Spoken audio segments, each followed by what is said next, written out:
an issue of concern. Radioisochron dating, in terms of atomic theory and chemistry. This is kind of borderline physics and chemistry. Just trying to be inclusive, get the chemists on board. That's out the window for you. And modern biology is, of course, out the window for you, too. So essentially, it requires wholesale rejection of quite a few fields of scientific inquiry. Okay, on to young Earth creationism, which is a much more of a presence in the modern culture than does modern geocentrism. Their key beliefs, similar as before, they believe that the Bible is the inspired, inerrant Word of God. They too believe that the Bible teaches creation 6,000 to 10,000 years ago, and they specifically specify that there was no death before the fall.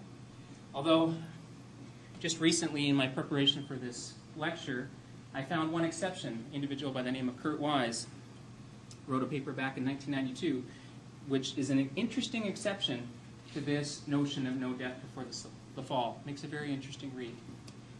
That article doesn't appear to have been picked up much by other young Earth creationists, probably too controversial. They also specify that the Bible teaches that modern species arose from separate kinds, or what they call baramins. The Hebrew for created kind is bara and min, and it's been put together into a technical term, a baramin.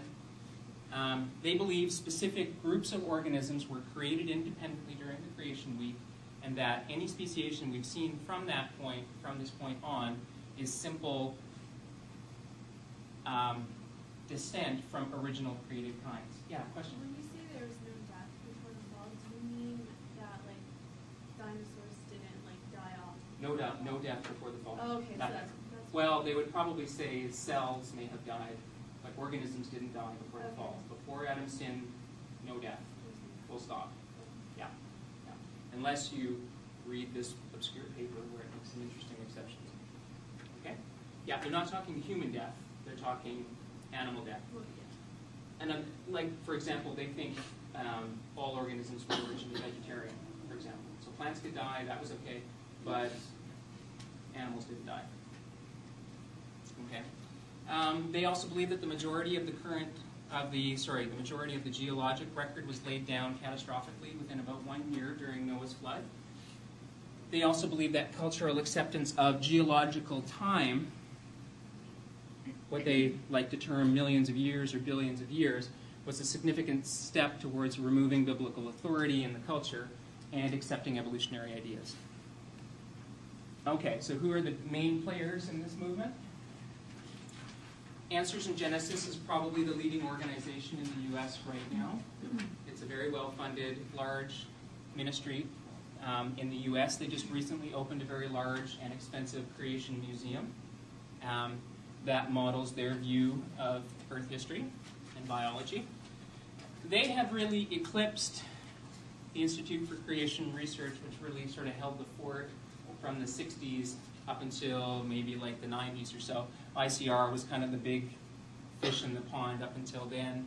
They've somewhat been eclipsed by Answers in Genesis now, although that's a bit debatable. Henry Morris was the fellow who really kicked that off. He died a few years ago. His son, John Morris, is now in charge of ICR.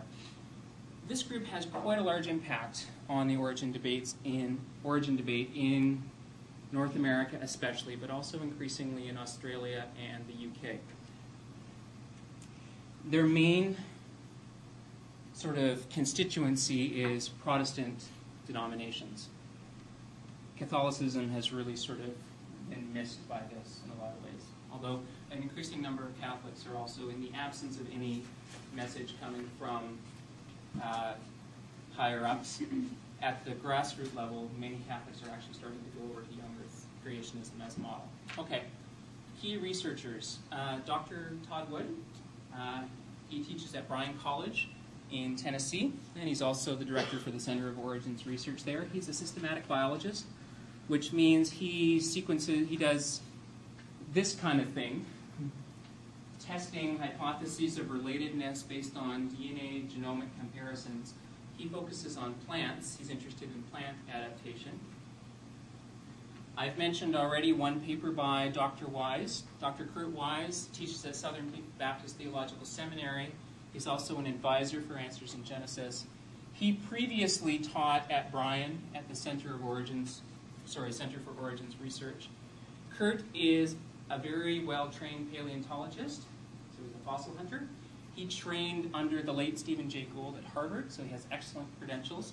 However, he steadfastly maintains a young Earth framework, and he works from that.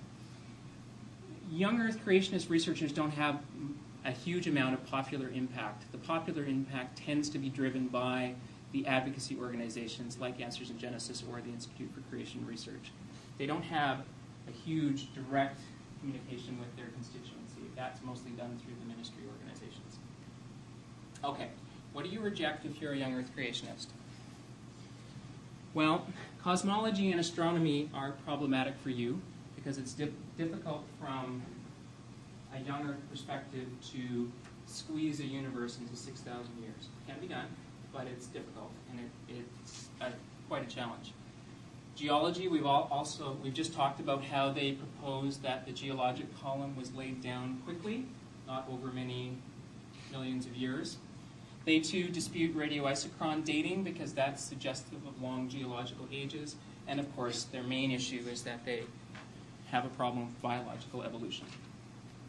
Okay, so here's just some quotes from leading young Earth creationists. The battle is not one of a young Earth versus an old Earth, billions of years versus 6 days. The real battle is the authority of the Word of God versus man's fallible opinions. So that's Ken Ham. This makes an interesting read. This is an article from the Answers in Genesis site called Couldn't God Have Used Evolution? If you're looking for a good explanation of why young Earth creationists reject evolution, this would be a good place to go. Okay. Here's Henry Morris, late Henry Morris from Institute of Creation Research.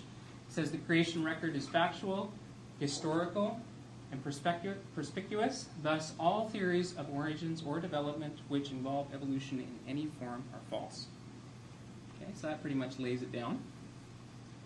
The question that we're going to address for the remainder of the class is young Earth creationism scientific? How does it fit within what we've been learning in terms of a scientific way of testing hypotheses? Hopefully we'll have time to get through it. So, we're going to just rattle through these. First hypothesis, the universe and the Earth are 6,000 years old. So, prediction, rocks on the Earth then should date to a maximum of about 6,000 years. It's a pretty straightforward prediction. You can test this using radioisotope isochron dating, and again, we haven't talked about the methods. I'll post that paper so you can see if you're interested. These techniques consistently give us results that many, many rocks on Earth are much, much older than 6,000 years. The upper limit seems to be about 4.5 billion. Now again, not knockdown, drag-out proof, but many converging lines of evidence lead one to the hypothesis that, or to the theory that rocks on Earth are at least that old. Okay, so what's the response from the young Earth creationist view? We've already mentioned how they reject radioisotope dating, radiometric dating. They think it's flawed, or perhaps that radioactive decay has not always been constant. Okay.